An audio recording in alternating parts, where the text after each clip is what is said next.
But finally, after all of these emotional scenes, the day of the tournament arrives and Goku is the first to fight Cell after Mr. Satan has his fun. Ultimately, the fight cools down with Goku admitting defeat and calling on present Gohan to take his place. But this sends both Piccolo and Future Gohan into a frenzy, very much like the original series. As we've discussed before, Future Gohan no longer internally or externally respects or trusts his father to make the right decisions at any given time. And this blinds him specifically to everything that we've seen before this. He is completely blinded to his own potential, both past and present, and he really thinks that Goku is making the wrong decision with this. Of course, with Piccolo completely being on his side with this situation, and Cell playing around with Gohan, trying to unlock his potential throughout their fight, this causes an even bigger rift between Future Gohan, his past self, and also Goku.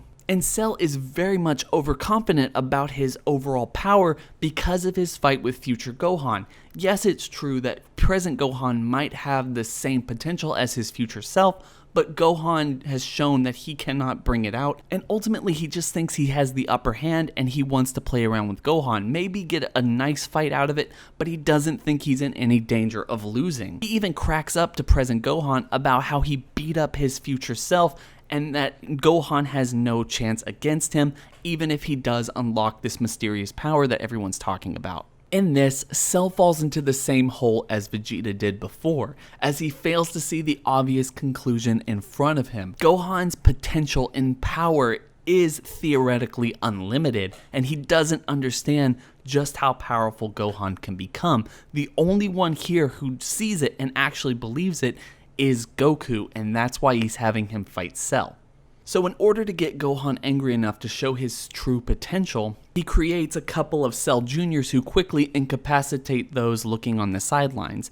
And in all this commotion, Android 16 attempts to kill Cell by detonating the bomb that was recently removed by Bulma. In the meantime, the Cell Juniors go back to playing around with everyone, as 16 talks to Gohan directly about him just letting go and releasing all of his emotions before Cell stomps on his head.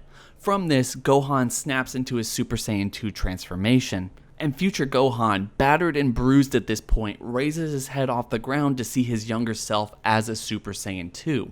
And from this we get a quick flashback of Teen Trunks turning into a semi-Super Saiyan 2 as a brief montage of all of Gohan's massive power-up moments from the series play out in order. And this is where Future Gohan realizes that the power that he's witnessing right now has been there the entire time, his entire life, but he simply couldn't find it. In his eyes, he sees the redemption of the future. They finally won. They can beat Cell. He can beat Cell. His present self can beat Cell. But that delight in the situation is quickly undercut when Goku pleads for present Gohan to simply just end the fight. And it's here that Future Gohan realizes that even though he is capable of such incredible potential, he's still his father's son. There's a part of him that revels in the idea of a good fight, and he, like all Saiyans, can get lost in his own power. Present Gohan is winning in such a great way that he beats down Cell so hard that he coughs up Android 18,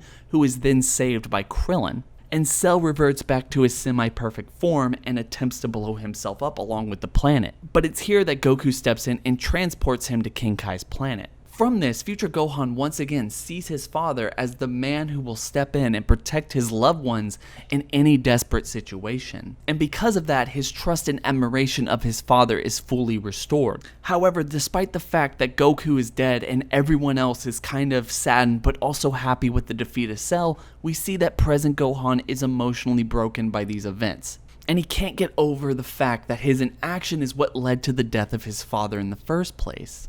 And it's here that we get to see the seeds of Future Gohan's mentality start to show themselves in present-day Gohan. That faith that he had before the tournament is slowly fading away, and this causes Future Gohan to step forward and tell his younger self that he was wrong all along, and that he should have had faith in those in front of him and even himself, the same way that present Gohan told him before the start of the tournament. But somewhere along the way he lost that faith, and what he really needed was his past self, his father, and everyone else around him in order to help him find it again. And despite the tragedy that's happened here, This is the beginning of a much brighter future for everyone involved. But just then, as Gohan is finishing up his speech, a death beam shoots out from the smoke left over from Cell's bomb and aims directly for Future Gohan. But before it's able to strike him, Piccolo once again steps in order to take that beam directly in the heart and thus killing him instantly. This causes Future Gohan to remember Piccolo's words at the beginning of this arc, that his loved ones would protect each other even in the most desperate situations, despite the mistakes they made along the way. And this sacrifice and those words are what help restore Future Gohan's respect in his old master. And when the smoke clears, Cell is once again standing there in his perfect form, laughing about how history repeats itself and Piccolo always takes the bullet for Gohan, and it's a bad trope. Kind of a little on the nose idea there I have. What do you think about it? Tell me in the comment section below. Anyway, everyone is in complete shock as Cell makes quick work of Vegeta, and present Gohan is badly injured protecting him, in a scene that reminds Future Gohan of his inability to protect Trunks in a similar attack. And this is what shows both the audience and Future Gohan just how far present Gohan has come in this entire fight.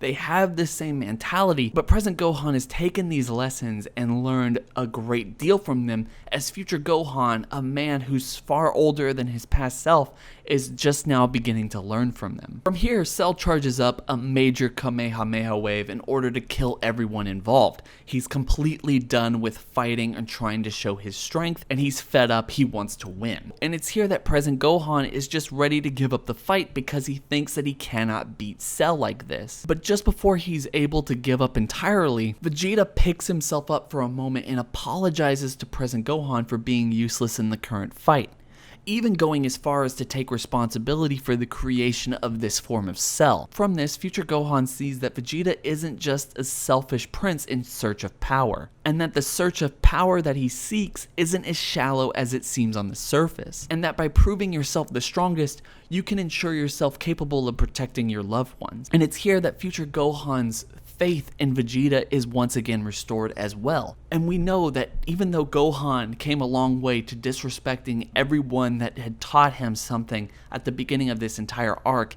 he is now made amends with, and he understands their point of view and how they live their life. Both his future and present self will end up using these lessons to be the heroes that they need to be. Anyway, getting back to the story, present Gohan is just simply about to give up. It's not Vegeta's words that really calm him down because it's simply an apology.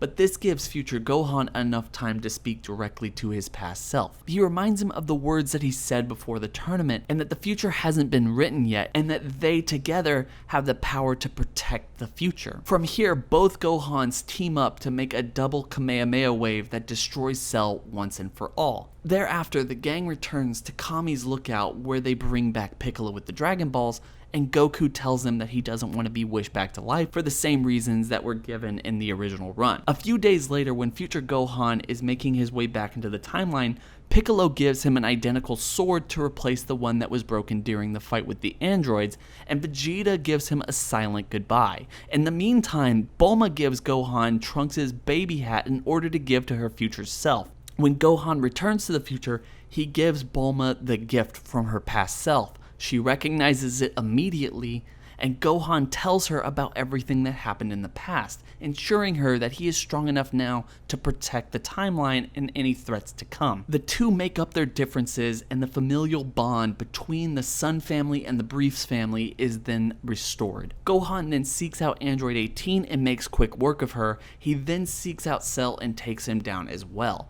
The present and future are again saved by both Gohan's future and past self, and we get to know that Gohan, because Goku is gone from this timeline, will be the savior of both the future and the past. So anyway, guys, I hope you guys have liked this rewrite. I know a lot of people have been telling me in the comment section below that it's really good. There isn't a huge amount of difference between what happened in the original run versus what's happening in this, but I don't think that that's really an issue. I don't think power scaling is an issue. I wanted to really hammer home and build a certain amount of tension when it came to these relationships between Gohan and Piccolo, Vegeta and Goku and Bulma and all these other people that Gohan would interact with. with, and there would be a lot of considerable character development built in the original run of Dragon Ball Z until we got to this arc and the vast rewrite that I've done here, whether you want to call it a vast rewrite or not. I like it. I hope you guys like it as well. Tell me if you want more of these things, because like I've said in all of my videos recently, I'm trying to make better content. I want to bring the best stuff possible for you guys, and I think that this is a great way to do it. I hope everyone's having a fantastic day. It's been real.